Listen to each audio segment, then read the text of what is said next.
My sister received a fully paid Europe trip for her birthday. Dad hugged her and said, "You deserve everything." I opened my gift. A $20 gift card and a speech about learning gratitude. I simply smiled, packed my laptop, and left that night. 1 week later, they called in tears when they realized I'd taken my freelance income, the one covering their mortgage. I don't think I'll ever forget that birthday. It started like every other. My dad flipping pancakes in the kitchen, my mom humming along to some old pop song from her youth, and my sister Claire already glued to her phone, laughing at whatever her friend sent her. The smell of syrup and butter filled the air. But underneath it I could feel something else. Something that had been building for years. A quiet imbalance that I'd learned to live with. The kind that made you question whether love could ever be conditional. My name's Dylan. I'm 19. And until that morning, I didn't realize just how far my family's favoritism would go. To understand what happened, you need to know how things usually worked in our house. Claire, 2 years older than me, was the golden child. She was the type who could forget to do the dishes and somehow get praised for being too busy studying. I, on the other hand, could spend an entire weekend helping Dad fix the porch or repaint the garage and get told I should contribute more around the house. It wasn't just small stuff either. It was woven into everything. If Claire needed money for a school trip, they'd find a way. If I asked for gas money to get to my part-time job, suddenly money doesn't grow on trees. Still, I told myself that's just how families are. Everyone has their roles, their blind spots. I didn't hate them. I didn't even resent Claire, at least not yet. She wasn't cruel, just oblivious. She based it in their affection like it was natural, like it was air she was entitled to breathe. I'd learned to find validation elsewhere, mainly through my freelance work. I'd started doing graphic design and small website projects when I was 16. At first it was just pocket money, but by the time I turned 18 it had become something real. I was pulling in enough to help with bills, groceries, even a chunk of the mortgage when my dad's hours got cut. They never really asked where the money came from, just accepted it when I offered. I didn't mind. Helping them felt good. I thought maybe, just maybe, they'd start to see me differently. That hope shattered on my 19th birthday. I remember Dad calling everyone to the living room after breakfast. There were presents on the coffee table, all wrapped neatly, a small pile on one side and one huge gift bag on the other. My name was written in small, neat handwriting on 2 of the little ones. Claire's name was sprawled across the big bag in gold lettering. "All right," Dad said, smiling. "Let's start with our birthday boy." I sat down, already trying to suppress that weird sinking feeling in my chest. I didn't expect much. Maybe a sweater, maybe something small but thoughtful. Mom handed me a card first. Inside was a $20 gift card to a coffee shop I rarely even went to. I smiled anyway.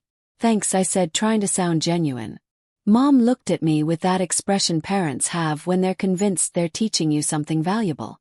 "We know it's not much, sweetheart," she said. "But you've got to learn that not everything is about gifts. Gratitude is what makes life rich."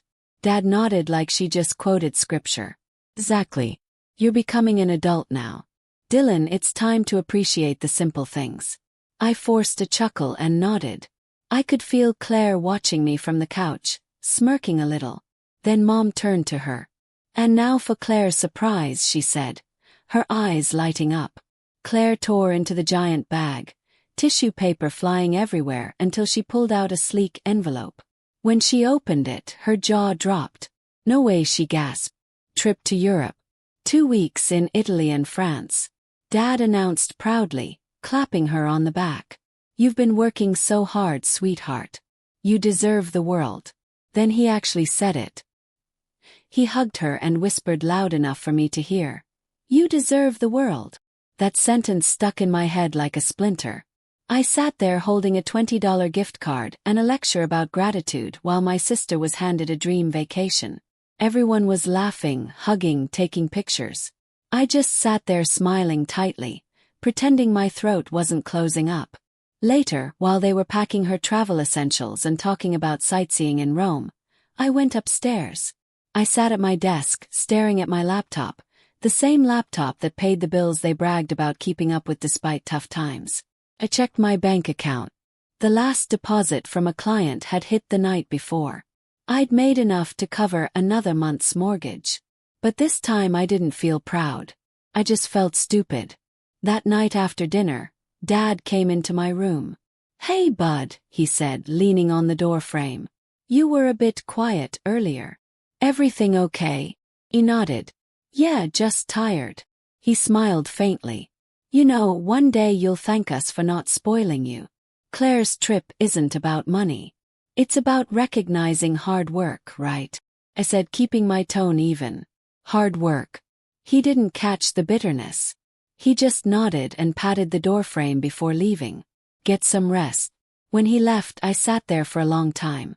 I thought about all the nights I'd stayed up coding websites, designing logos, fixing their finances when they didn't even know what was due.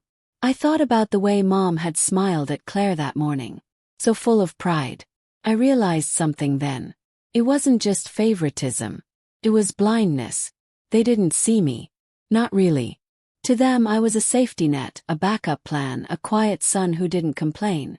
So I made a decision. Around midnight I started packing. Not dramatically, just quietly, methodically. Laptop, charger, clothes, essentials. I didn't even leave a note. I'd been saving money for months, thinking I might move out by summer. I just hadn't planned for it to happen overnight. But sitting there surrounded by the faint sound of Claire laughing downstairs as she showed Mom some travel vlog about Paris, it suddenly felt like the only thing that made sense. By 1 a.m., I was gone. I rented a small studio apartment in the city. Nothing fancy but mine. The next morning I turned off location sharing and blocked their access to my online accounts. For once, I didn't feel guilty. For a few days there was silence. Then the call started. First a few missed calls from Mom, then a text from Dad. "Where are you? We need to talk." I ignored them, but by the end of the week my phone was buzzing non-stop. They weren't angry anymore. They were panicked. I finally answered one evening just to see what they wanted. "Dylan." Mom's voice cracked through the line. "We can't make the mortgage payment. The account's empty." "What happened?" I leaned back in my chair, staring at the ceiling. "What happened?" I repeated softly. "I stopped paying it." There was silence, then a sharp inhale. "Stopped? What do you mean you stopped? You've been covering it since February." "We thought that I'd keep doing it forever," I said. "Without you even noticing, without a thank you. Without even a card that wasn't about learning gratitude." Dad's voice came on rough and trembling. "Dylan, son, this isn't funny. We have bills. We have responsibilities." So did I. I cut in and I handled them alone. I could hear the panic in their voices turning into something else. Guilt maybe, or realization, but I didn't let them speak. I learned gratitude. "All right," I said quietly.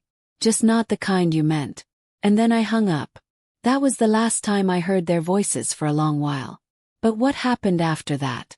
That's when things really got complicated. Because when people lose the person they took for granted, they start to see just how much they relied on them. And my parents, they were about to learn that lesson in the hardest way possible. The first week after I left was the quietest my life had ever been. No footsteps outside my door, no passive-aggressive family meetings, no constant reminders that I should try to be more like my sister. My new place was tiny, just a studio with beige walls, a cracked window frame, and a mattress on the floor. But I loved it. It was freedom. For the first time, every sound in the room was mine. The soft hum of my laptop, the click of my keyboard, the boiling of cheap instant noodles. I threw myself into work. Clients poured in. Mostly small businesses who needed websites or ad designs. Word of mouth spread fast because I actually cared about the projects. I wasn't rich, but I was stable, and more importantly, I was in control. My parents didn't give up easily, though. After I hung up that night, they texted every day. First they tried guilt. "We can't believe you'd abandon your family like this. Your sister's been crying non-stop, Dylan. She misses you. Do you have any idea how hard things are for us right now?" Then came manipulation disguised as care. "We just want to know you're safe. You can stay mad, but please come home for dinner. Let's talk it out." I didn't answer. I'd said everything I needed to. But one night, about 2 weeks after the birthday, my sister texted me. Her message popped up while I was finishing a logo design. Claire. Hey, are you really not talking to mom and dad? Me, not right now. Claire, they're freaking out. You kind of blindsided them. Me, did they tell you why? Claire, they said you're overreacting. That it's just money stuff. Me, yeah, I figured they'd say that. She sent a long pause, then another text. Claire, look, I know the Europe thing looked bad, but it's not like I asked for it. They surprised me. I stared at the screen, my jaw tightening. She was right. She hadn't asked for it, but she also didn't hesitate to flaunt it.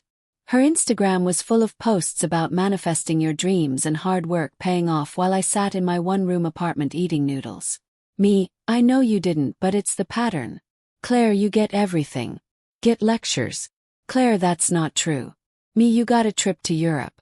I got a coffee card and a speech about gratitude. Claire, you're being dramatic. Me, maybe, but I'm also free now. She didn't reply. I think that was the first time I'd ever stood up to her without apologizing after. 2 days later, Mom showed up at my apartment. I was in the middle of a client call when someone started pounding on the door. I muted my mic, expecting maybe a package delivery. But no, it was her voice, trembling with a mix of frustration and concern. Dylan, open the door, please. I hesitated, then opened it halfway. She looked exhausted. Her hair was frizzed, eyes red, makeup smudged. It was like she hadn't slept properly in days. Mom, I said quietly. You shouldn't have come here. She stepped forward like she might push the door open, but I didn't move. We're worried sick. Your father hasn't been himself. Claire's about to leave for her trip, and she's a mess because of all this. Blinked. She's a mess. Don't use that tone, she said sharply. You disappeared without a word. You left us to deal with Bill's responsibilities. You mean your responsibilities? I interrupted. She frowned. We're family, Dylan. We help each other.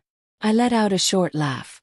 Not because it was funny, but because of how absurd it sounded coming from her. I did help for months. I paid for things you didn't even notice. And when I stopped, you finally realized it. Her lips pressed into a thin line. Money isn't everything, right? I said, but apparently it's enough to send Claire to Europe. Her expression shifted. Guilt, then defensiveness. You're twisting things. That trip was a reward for her effort.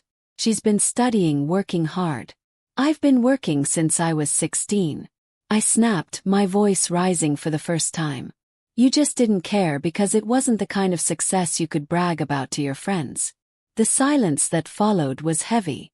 For a second I thought she might actually apologize. But then she sighed and shook her head. You've changed, she said. You're bitter. This isn't like you. Maybe I finally stopped pretending.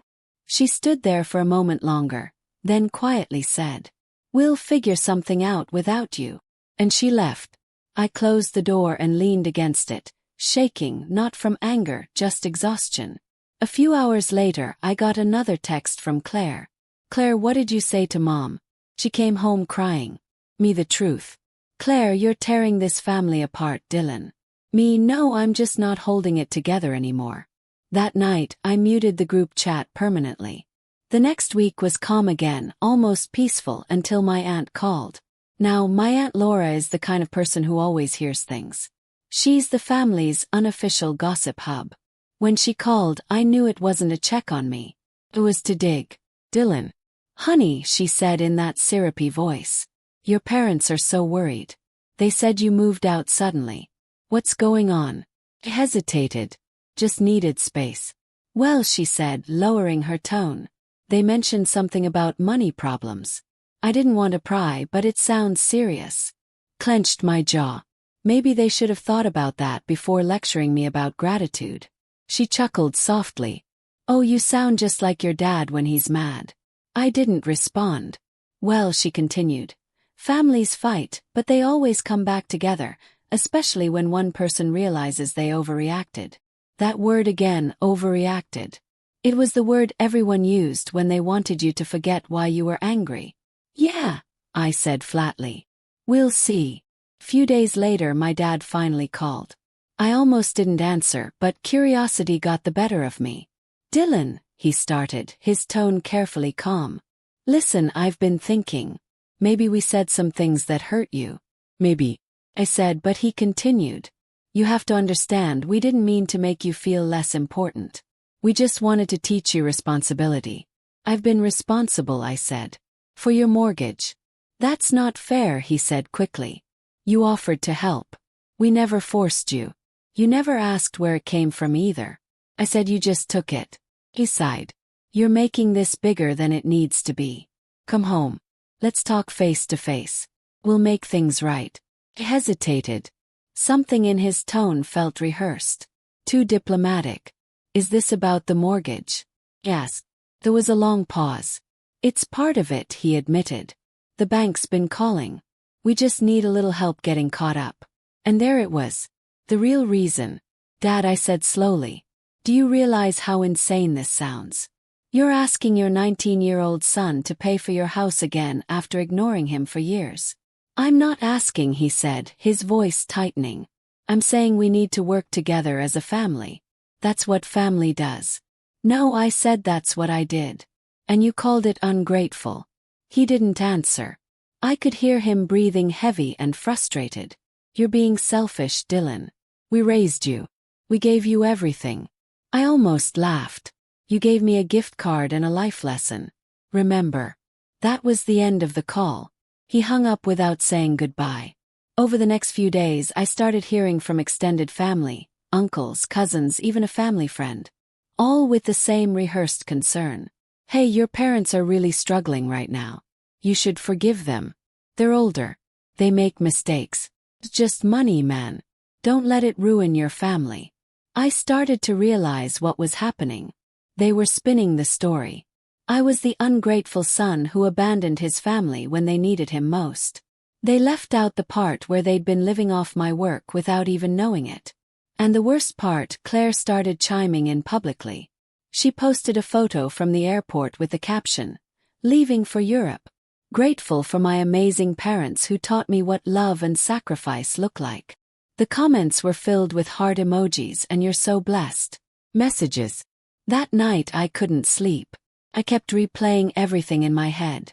The lectures, the favoritism, the way they'd turn me into the villain because I stopped letting them take advantage of me.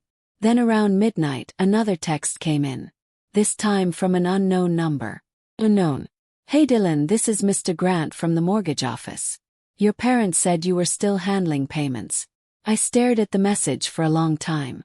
They'd given the bank my number, my personal number. Something inside me snapped. I realized this wasn't just neglect anymore. It was manipulation.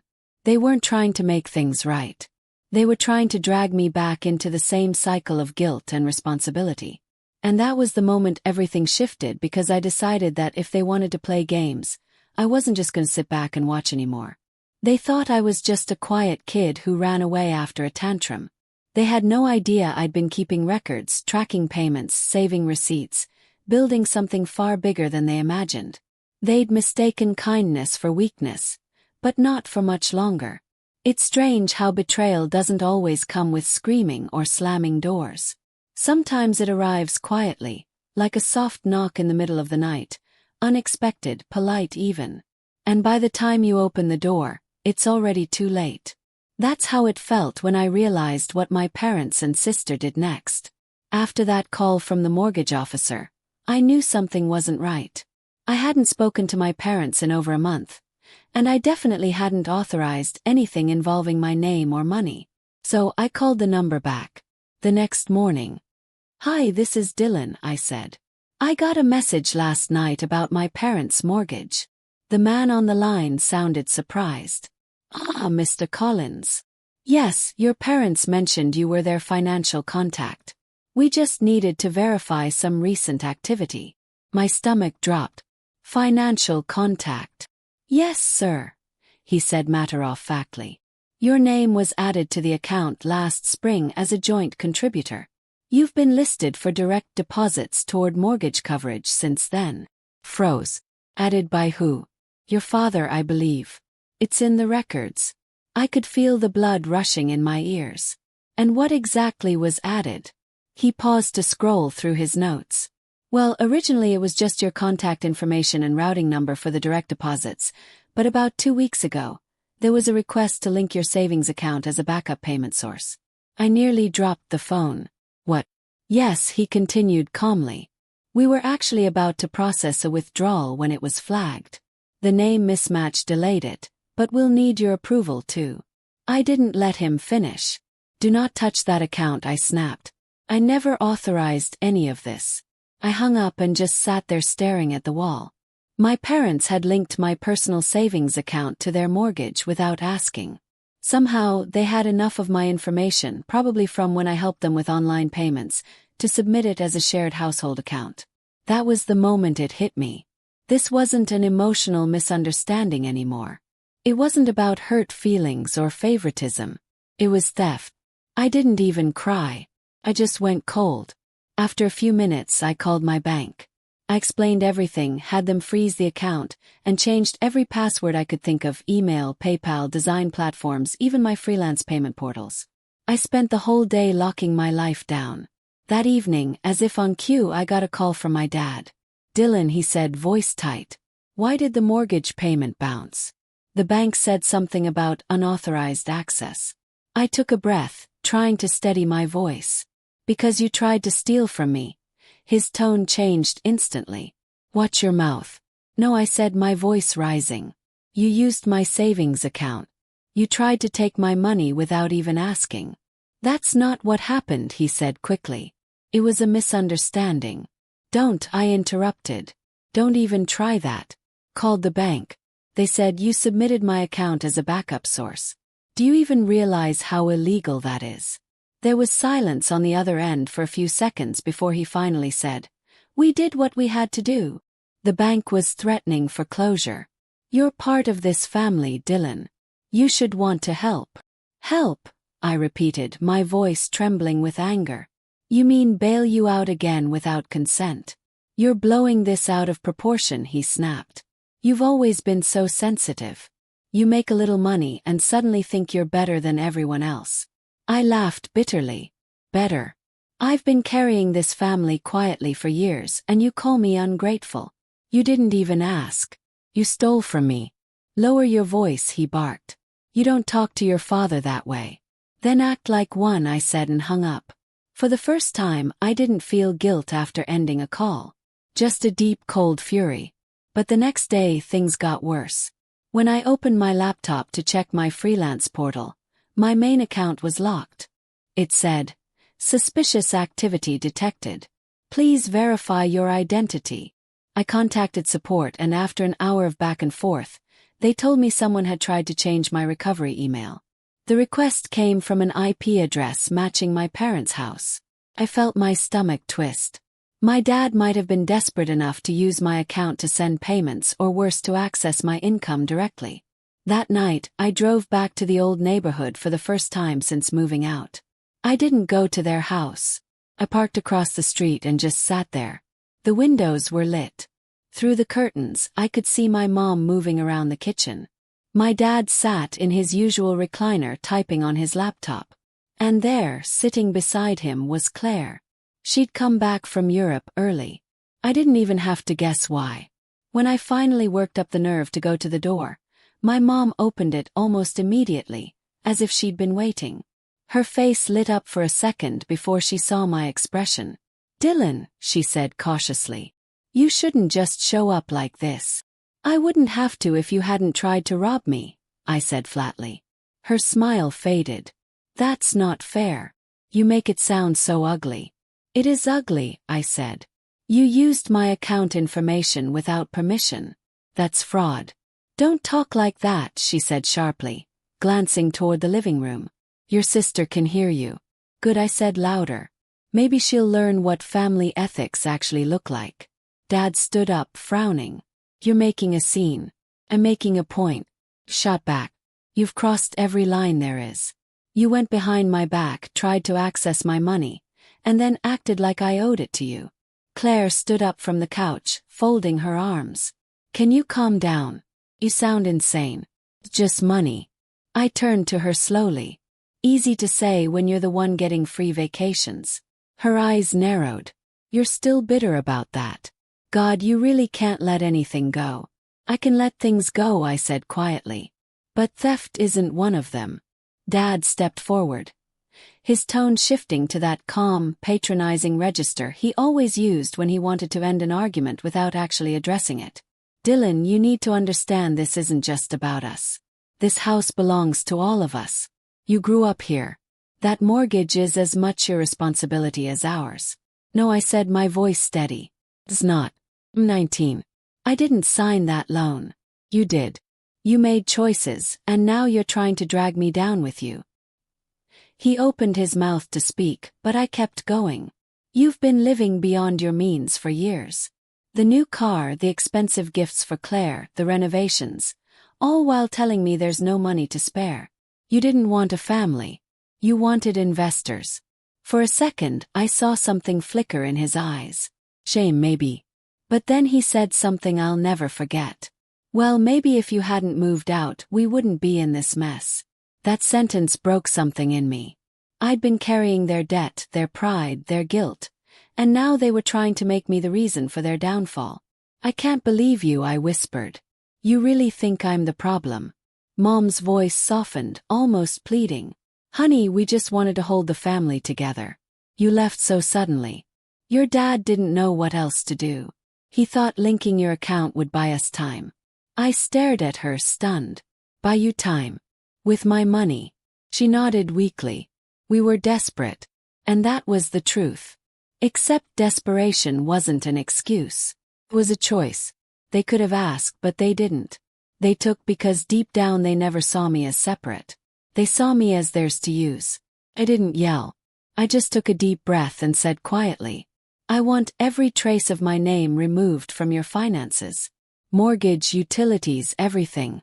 You'll have a week. Dad scoffed. Or what? You'll call the police. I met his eyes. If I have to, he laughed.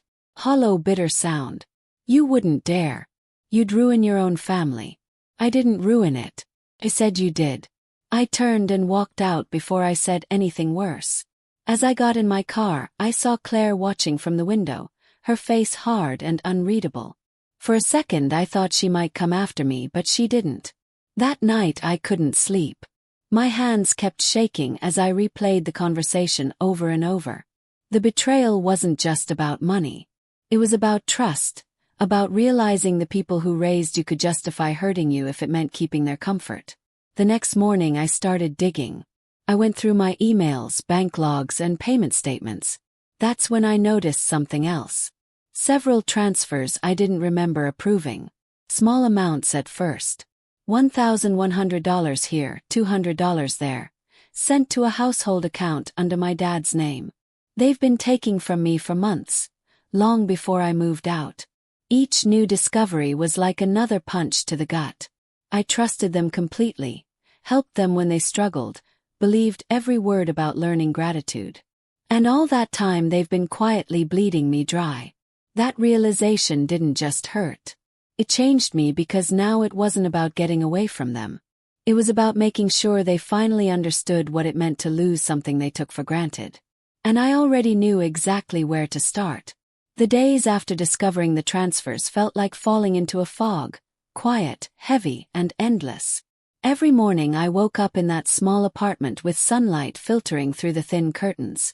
And for a few seconds everything felt normal. Then it would hit me all over again. My parents, my own family, had been stealing from me for months. I wasn't angry at first. I was just numb. I'd always thought betrayal would feel explosive, like rage or heartbreak. But this wasn't fire. It was frost. Crept into everything I did. The way I ate, worked, slept. I'd sit in front of my laptop staring at a blank canvas, cursor blinking, and the thought would slide in. They didn't even ask. The work that once gave me pride now just felt like proof of my stupidity. Every dollar I'd earned, every late night I'd stayed up finishing a client's project had gone into their house, their life, their comfort. And they hadn't even seen me as a person, just a resource. I stopped answering emails for a while. I missed deadlines. My freelance profile took a hit. And one client even left a comment saying, talented but unreliable.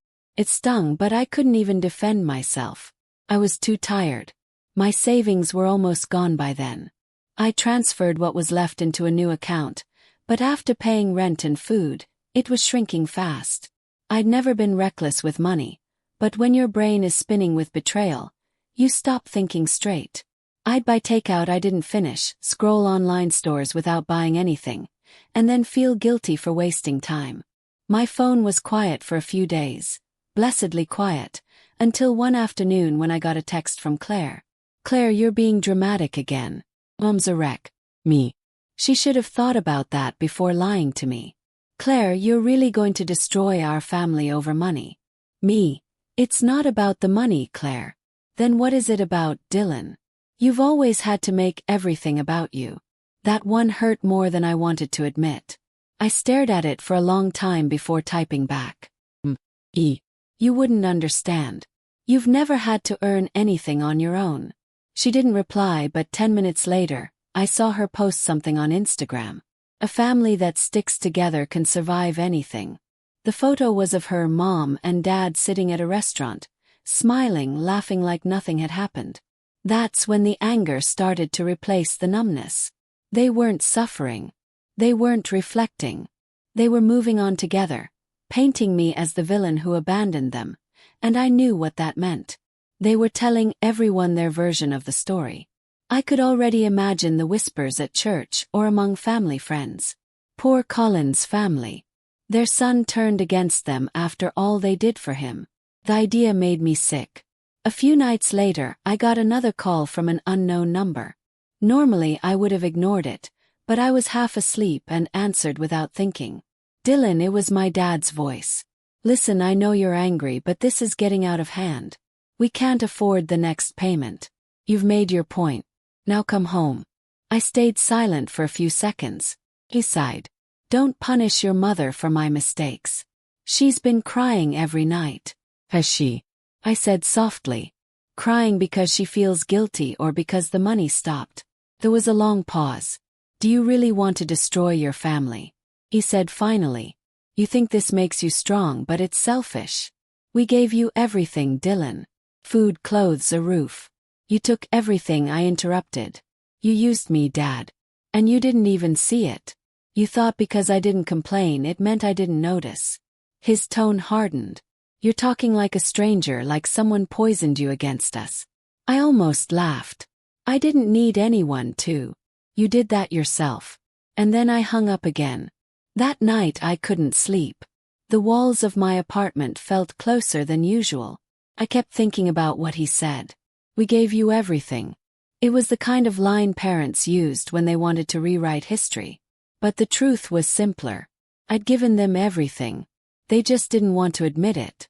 The next morning, I walked around the city aimlessly. It was one of those crisp mornings where the air feels too clean, too indifferent. People passed by carrying coffee cups, chatting about their weekends, and I felt invisible among them. I wanted to disappear completely, just vanish, start over somewhere far away. But I couldn't, not yet. Because even though I was at my lowest, something inside me had shifted. Maybe it was pride. Maybe it was exhaustion. But I knew I couldn't keep being the quiet one anymore. Still, before I could do anything, I had to fix myself. I started small. Woke up early again. Cooked breakfast instead of ordering. Forced myself to take new freelance jobs. It wasn't easy. Some mornings I just stare at the screen, unable to type, but I push through. One design, one invoice, one day at a time. Meanwhile, the messages from home kept coming, cycling through every stage of emotional manipulation.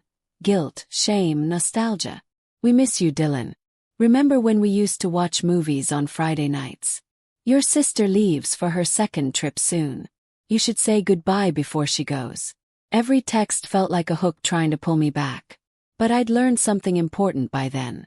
Silence can be power. When people can't provoke you, they start to show who they really are. And sure enough, after a week of no replies, the tone shifted again. "Dad, if you're not going to help, don't expect to be welcomed back." "Mom, we can't believe you turn your back on us like this."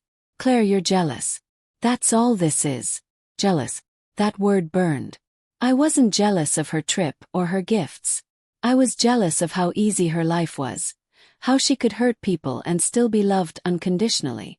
I'd spent years earning scraps of approval, and she got applause for breathing. One night, I scrolled through old photos on my phone. There was one from my 17th birthday. Me holding a cake, smiling awkwardly while my parents stood behind me, arms around Claire. They looked so proud but not of me. I remember that night vividly. My dad spent half of it bragging about Claire's grades while I sat quietly nodding. I'd worked 2 jobs that summer. They never asked why. That memory hit me like a wave. All those years of small dismissals brushed off efforts. Guilt disguised as love. It wasn't random. It was conditioning. They'd raised me to be useful, not loved. I shut my phone off and just sat there in the dark, gripping the edge of my bed. For the first time in my life. I cried not because I missed them, but because I realized I'd been craving something they were never capable of giving. The next day I called Aunt Laura. She was the only one who hadn't texted me directly since everything blew up, which made me suspicious. Aunt Laura, I said carefully, did my parents say anything to you about me? She hesitated. Well, they're upset. They said you cut them off financially and left them in a bad spot. Did they mention why? No, just that things got tense. They didn't go into details. Of course they didn't. They wanted sympathy, not truth. Then she added, they told the family you moved out because you couldn't handle responsibility. That you're going through a selfish phase. I felt something twist inside me. They weren't just lying to me. They were rewriting the narrative for everyone else. Thanks for telling me, I said quietly. I just wanted to know. Dylan, she said gently. Whatever's going on, don't do anything rash. They're still your parents. I know, I said. That's the problem. After I hung up, I went for a walk. The sky was gray and heavy, the kind that threatens rain but never delivers. I stopped at a small park and sat on a bench, watching people pass by, families, couples, friends laughing. It all felt distant, like I was behind glass.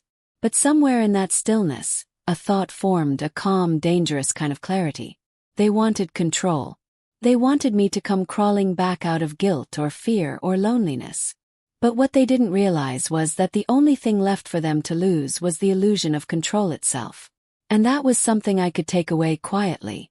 I didn't have to yell. I didn't have to fight. All I had to do was prepare. Over the next week, I started gathering everything I'd need. Every invoice, transaction, email, and document showing the money trail between my freelance work and their mortgage payments. I backed them up in multiple folders labeled by date and client. I didn't even know exactly what I was going to do yet, but I knew I needed proof. Each file I saved felt like reclaiming a piece of myself. Still, even with a plan slowly forming, the loneliness was brutal. Nights were the worst. I'd lie awake staring at the ceiling thinking about the kid I used to be. The one who'd work late just to surprise his parents with an extra payment. Who thought love meant keeping everyone comfortable except himself. That kid was gone now. By the time I finished organizing everything, I realized something else. They weren't just taking my money. They were taking my peace. And if I wanted to get it back, I'd have to show them exactly what happens when the quiet one stops playing nice. But before that moment came, before revenge even crossed the line into action, I had to face one last blow, one that would push me to my breaking point. And it started with a single phone call from Claire. It's funny how sometimes rock bottom gives you the clearest view of who you are.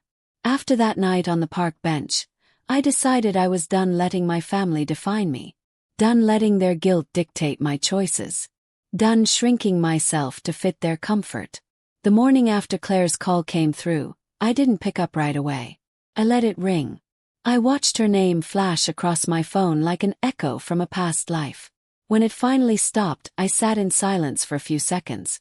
And then, for the first time in months, I smiled. Because for once, I didn't need to answer. Instead, I opened my laptop, cracked my knuckles, and went back to work. At first, it wasn't about revenge. It was about survival. I had rent to pay, savings to rebuild, and a reputation to fix. The last few months had hit my freelance business hard, But I still had talent and a name that a few loyal clients remembered. I reached out to every one of them personally, apologized for the delays, and offered to redo or update their work free of charge. That one act, just taking accountability and showing up, started a ripple I didn't expect. One of my old clients, a small clothing brand owner, called me back the next day. "Dylan," she said, "we just landed a partnership with an influencer. I could use a full rebrand. You up for it?" It was. And that project became my turning point. For weeks I poured myself into that brand. New logo, clean website, professional mock-ups. I lost sleep, skipped meals, but not out of stress this time. Out of drive, out of purpose. When the influencer finally posted the launch, their site blew up. Sales tripled in a week. The brand owner messaged me. "You did this. You're a genius." That message hit me harder than any compliment my family had ever given, because this time it wasn't about obligation. It was earned. Word spread quickly in the small business circuit. Suddenly I had DMs and emails from boutique owners, coaches, small agencies, all wanting help with design or websites. It was chaos, but the kind of chaos that felt like progress. I raised my prices. They still kept coming. For the first time in my life, I didn't feel like I was surviving. I was building. I used part of my new income to rent a bigger apartment, not flashy, but bright and open, with a real workspace and a tiny balcony overlooking the city. I furnished it with things that were mine: my desk, my shelves, my little coffee setup. No hand-me-down furniture. No guilt attached to anything. I remember sitting there one night, cup of coffee in hand, watching the city lights shimmer and thinking, this is what freedom feels like. Meanwhile, I stayed completely silent with my family. Not a call, not a text. I didn't even check their social media, but I knew they were watching me. Claire still had me blocked, but I saw one of her friends had liked a post of mine, one showing my new workspace with a caption, "Built this from scratch." 2 hours later I got a text from Dad. "Dad, you seem to be doing well. Glad to see you're figuring things out." Me. Him. "Dad, maybe you can stop holding grudges and come by for dinner sometime. We can talk like adults." I didn't reply, because talk like adults was his code for let's pretend nothing happened. The truth was, my silence was the conversation. It said everything I needed to. Over the next few months, things only got better. My freelancing snowballed into something bigger, a small design studio of my own. I hired a few part-timers from an online community. People like me who were good at their craft but underpaid and underestimated. We called ourselves Kite Studio. I didn't even tell my family about it. They didn't deserve to know. We started picking up real clients, startups, influencers, small e-commerce brands. I built systems, hired a bookkeeper, learned how to market properly. There were nights I fell asleep at my desk, but I woke up proud instead of drained. I could feel myself becoming someone new. Then one day a message came through that made me pause. It was from an old high school teacher, Mrs. Porter. She'd seen my designs online and wanted me to speak to her business class about freelancing and independence. Standing in front of that classroom weeks later, talking about contracts, creative freedom, and financial control, something clicked. I was confident, articulate. People listened. Afterward, one of the students came up to me and said, "I wish my parents supported what I do like yours must have supported you." That one stung a little, but I smiled anyway. "Sometimes," I said, "you have to support yourself first." That became my quiet motto. I stopped defining myself by what my family did to me. I started defining myself by what I built despite them. Still, that didn't mean I forgot. Not even close. Because every time I logged into my bank app, I'd see the old account listed below, frozen, empty, still carrying their name next to mine. It was a quiet reminder that unfinished business was waiting. Then a few weeks later, my past came knocking again, literally. It was a Sunday afternoon. I was working on invoices when someone buzzed my door. When I checked the intercom, I nearly dropped my coffee. It was Claire. She was wearing designer sunglasses, holding a shopping bag, looking exactly how I remembered her, polished, untouchable, and oblivious. I almost didn't open the door, but curiosity got the better of me. When I did, she smiled like nothing had ever happened. "Hey, stranger." I crossed my arms. What do you want, Claire? She walked in without waiting for an invitation, looking around like she was inspecting the place. Wow, this is nice. Way better than I expected. Yeah, I said flatly. I worked for it. She ignored the jab and sat on the edge of my couch. Mom's been begging me to come talk to you. She's worried. You're still not answering her calls. I'm not interested, I said. She sighed like I was the difficult one. Dylan, this is getting ridiculous. They're your parents. You can't just cut them out forever. I looked at her carefully. Did they send you here or did you come on your own? She hesitated just enough for me to know the answer. They just want to make peace. She said softly. Things have been hard. Dad's been stressed. The mortgage, Mom's health. Stop, I said. Don't start with guilt. I'm not, she said quickly. I just think you're holding on to resentment for no reason. I laughed sharp and humorless. No reason. They stole from me, Claire. They took money from my account without asking.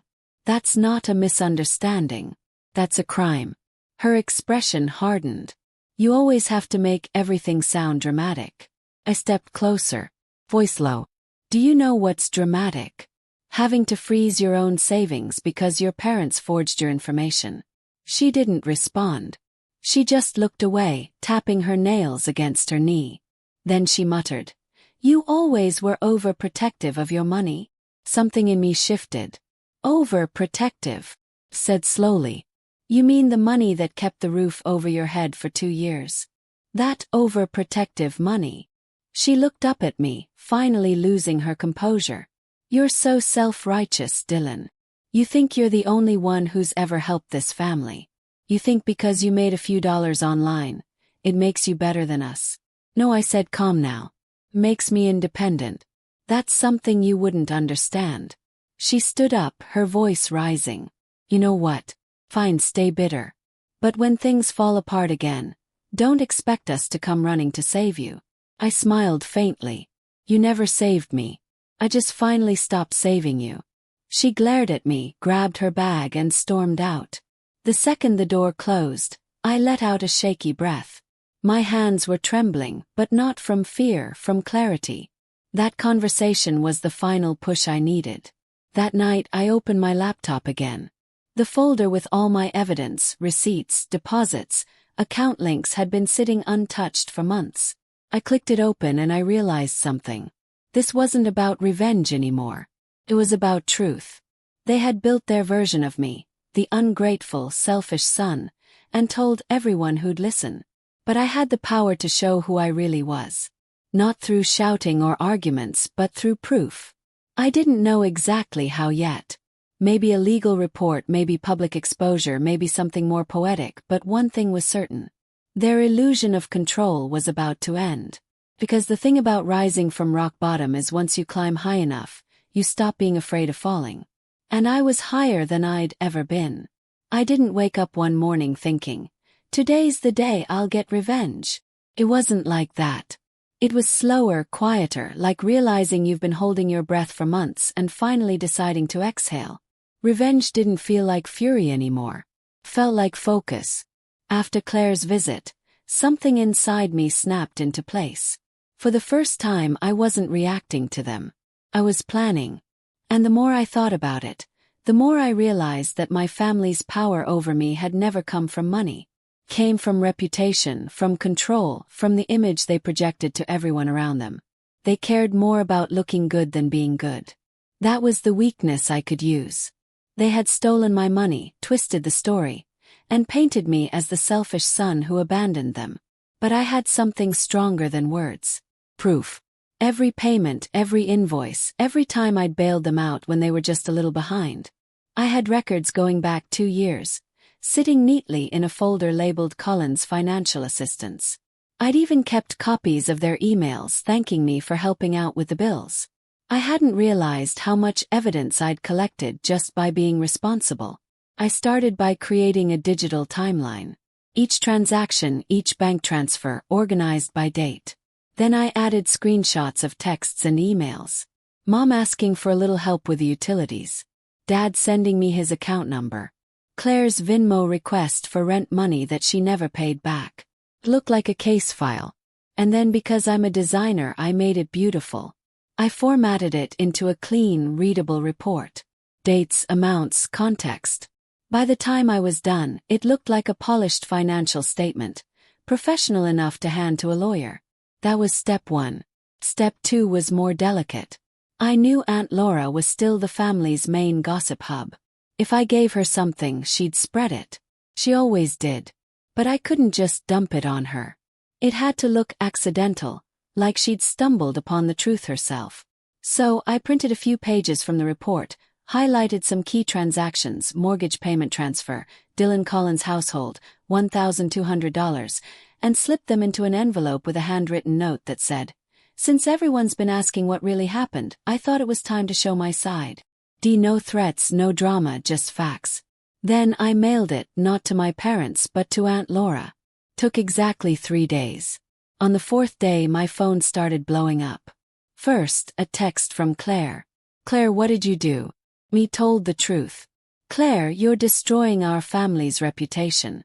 Me, "I'm not destroying it. I'm just not protecting it anymore." Then came the call from Mom. I almost didn't answer, but curiosity got the better of me. "Dylan," she said, her voice trembling. "What did you send to Aunt Laura?" "Evidence," I said. "Of everything you took from me." She gasped like I'd hit her. "You're humiliating us." "She's called everyone. The whole family thinks we're thieves." I stayed quiet. Her talk. "We were desperate," she continued. "You're our son. You were supposed to help us, not turn us into villains. You turned yourselves into that." I said calmly, "I just stopped covering for you." She started crying. I could hear Dad in the background shouting something muffled, probably demanding I take it all back. But I didn't, because by then it had already spread further than Aunt Laura. My cousin texted me saying half the family chat was in chaos. Some people were defending my parents. Others were stunned, saying they had no idea I'd been helping them financially. It didn't matter which side they took. The important part was that the truth was finally out. For the first time, my parents had to live with the consequences of their own actions without me shielding them. That alone felt like justice. But it wasn't over yet. A few days later, I went one step further. I scheduled an appointment with a bank manager, the same one who'd helped me freeze my old account months earlier. I brought the printed report and calmly explained everything. The unauthorized linking, the forged account access, the stolen transfers. He read through the paperwork, eyebrows raised. "You've got quite a case here, Dylan. Do you want to file a formal report?" I hesitated. "I don't want to press criminal charges," I said slowly. "But I do want their names permanently removed from anything connected to me. Mortgage, savings, everything." He nodded. "That can be arranged." It took a few signatures, some verification calls, and a lot of paperwork, but by the end of the week, I was officially free. My name was scrubbed from every joint account, every linked profile, every debt. They couldn't touch me anymore. When the confirmation email came through, I just stared at it for a long time, letting it sink in. For the first time in years, I didn't owe them anything. Not money, not explanations, not silence. That night, I walked to my balcony with a drink in hand, city lights glowing below, and just breathed. It was peaceful. No guilt, no noise, just peace. But of course, peace doesn't last long when people like my parents realize they've lost control. A week later I got another call. This time from Dad. "Do you realize what you've done?"